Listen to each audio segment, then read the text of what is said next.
In 2007, a scientific exploration planted a Russian flag at the bottom of the Arctic seabed. What some publicly dismissed as a political stunt was privately considered in some circles a Sputnik-like moment. According to secret leaked cables published by WikiLeaks, the rest of the world began scrambling to make sure they got a piece of the Arctic pie. That's how I came to be at a US Navy facility in the Arctic Circle to observe the escalating tension and activity in the region. Oh yeah, oh that's brisk. At daybreak, we headed out to rendezvous with one of the 2 US nuclear submarines patrolling in the Arctic. You know planes, trains, and automobiles?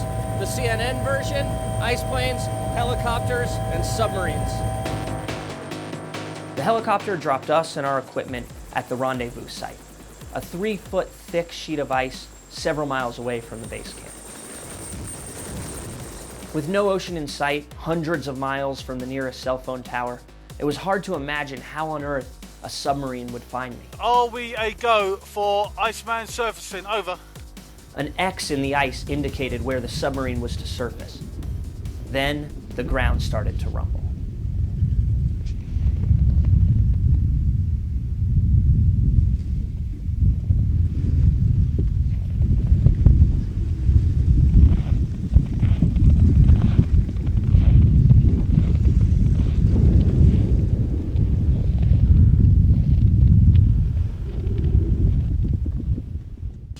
With 18 feet of the 353-foot-long Seawolf-class sub on the surface, the ground crew takes chainsaws to cut their way through the ice to the hull.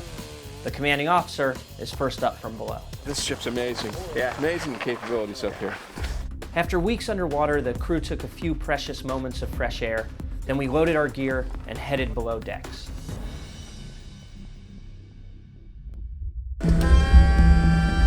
Stationary dive, stationary dive. Chief watch, open 4.5 main ballast tank vents. Open 4.5 main ballast tank vents, aye sir. A small camera mounted on the top of the submarine was our only visual reference that we were making a descent 300 feet below the surface of the polar ice cap. One of the amazing things about a modern submarine is that they're almost entirely self-sufficient, like a biodome. They run on nuclear energy, which means they can virtually go forever. They make their own oxygen with this oxygen generating plant right here. They even make their own water through a process called hydrolysis, where they scrub salt water. So the only thing that actually limits a submarine is how much food they can carry. The 160-man crew doesn't exactly follow a regular schedule. The ship is in a 6-hour rotation watch, and so what you end up doing is you end up feeding the crew 4 times a day.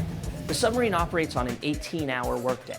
A sailor essentially gets 6 hours on watch, 6 hours off, and 6 hours to sleep before it starts all over again.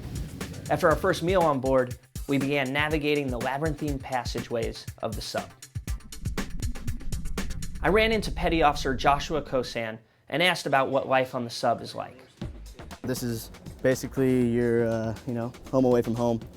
Opens up, we got a bunch of treats, different things that you need, all your clothes and magazines or whatever you bring underway with you. You can bring any kind of snacks or whatever as long as it stays in your rack. You gotta keep it in here, keep it clean. Space is such a commodity that every nook and cranny is used for something. Finally, we descended to level 3. We're taking you now into the torpedo room, which is, quite frankly, the heart and soul of the submarine. The USS Connecticut is an attack submarine. Designed to be quieter and faster than the Russian Akula-class submarine, it carries an arsenal of up to 50 advanced capability torpedoes and Tomahawk land attack missiles. While it runs on nuclear power, it doesn't carry nuclear weapons. Its purpose is to find subs that do, reminding us of our primary reason for being here. 25 years ago, it was common for US and Soviet subs to be playing cat and mouse underneath the ice. But with the breakup of the Soviet Union, that activity ebbed. Now, renewed interest in the Arctic has brought new players, with rumors of Chinese subs operating in the region, as well as the old guard, US and Russia. As all the nations gear up, the USS Connecticut is preparing for war beneath the sea.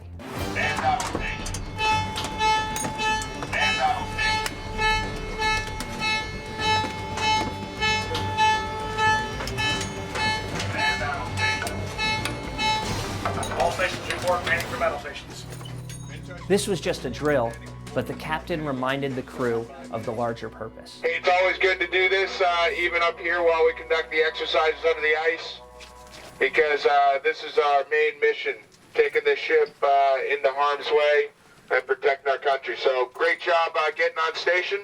Hoo-yah! Toot-toot. After traveling thousands of miles on planes, snowmobiles, helicopters, even submarines, we had come to a region in flux.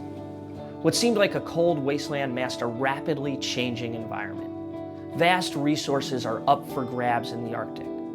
Couched in the language of diplomacy, countries are preaching cooperation, but simultaneously preparing for conflict. The Cold War is over, but as I disembarked the submarine, I was left with the feeling that there might be a new type of Cold War underway at the top of the world.